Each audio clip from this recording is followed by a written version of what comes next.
এই হাতটিকে যদি আমরা লক্ষ্য করি তাহলে হাতের যে পাম অর্থাৎ করতল সেটি কিন্তু মোটামুটি চৌকো আকৃতির।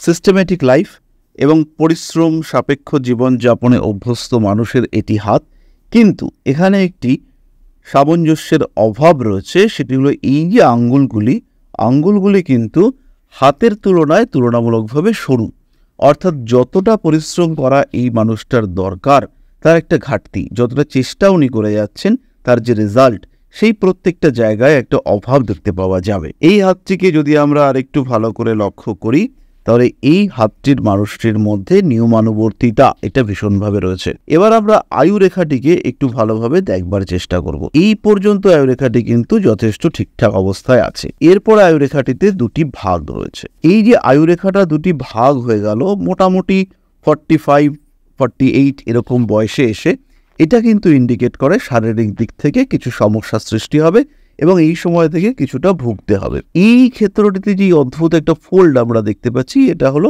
শরীরের কারণে অতিরিক্ত খরচকে নির্দেশ করে। এরপরে যদি আমরা দেখি এই মানুষটির কিন্তু ভাগ্যরেখাটি যথেষ্ট সুন্দর এবং প্রমিনেন্ট হয়ে উপরের দিকে উঠেছে। এই যে ভাগ্যরেখা প্রমিনেন্ট হয়ে মোটামুটি উপরের দিকে উঠেছে, এটা ইন্ডিকেট করে এই মানুষটার লাইফে সাকসেস রয়েছে, জীবনে উন্নতি ইনি দেখতে পাবেন। বৃদ্ধাঙ্গুলি খানিকটা বেঁকে এসছে এবং এইখানে একটা উঁচু অংশ তৈরি অবশ্যই হয়েছে।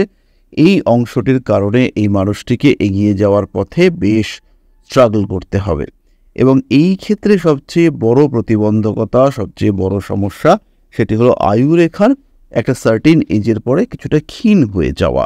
এটা কিন্তু লড়াই করবার প্রবণতাকে কিছুটা কমিয়ে দেয় এবং মানুষের ওপরে তার নিজের প্রেশার, তার নিজেকে নিয়ে ভাবনা চিন্তা করা, নিজেকে আর একটু ভালো রাখার জন্য প্রেশারের মধ্যে চলে আসা, এই বিষয়গুলিকে বাড়িয়ে দেওয়ার চেষ্টা করে। এই ক্ষেত্রে আমরা আরেকটি অদ্ভুত বিষয় দেখতে পাবো, হৃদয় রেখা সেটি এখানে এসে এবার একটা সাডেন আপলিফট হয়েছে এবং ব্রেন লাইন সেটা কিন্তু সোজাভাবে আসছিল। ঠিক হৃদয় রেখার এই যে ঢেউটা, এর ঠিক পর থেকে এটা নিচের দিকে এইভাবে নেমে এসেছে।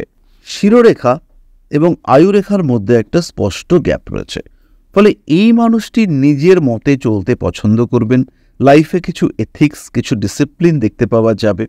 নিজের কাজকর্মের মধ্যে একটা সুসামঞ্জস্য পরিস্থিতি রাখার চেষ্টা, সেটা এর মধ্যে দেখতে পাওয়া যাবে। আয়ুরেখা থেকেই হৃদয় রেখা উঠেছে, আয়ুরেখাতে একটা প্রকাণ্ড জব চিহ্ন দেখতে পাওয়া যাচ্ছে। শরীর কিন্তু দুর্বল হয়ে আসছে।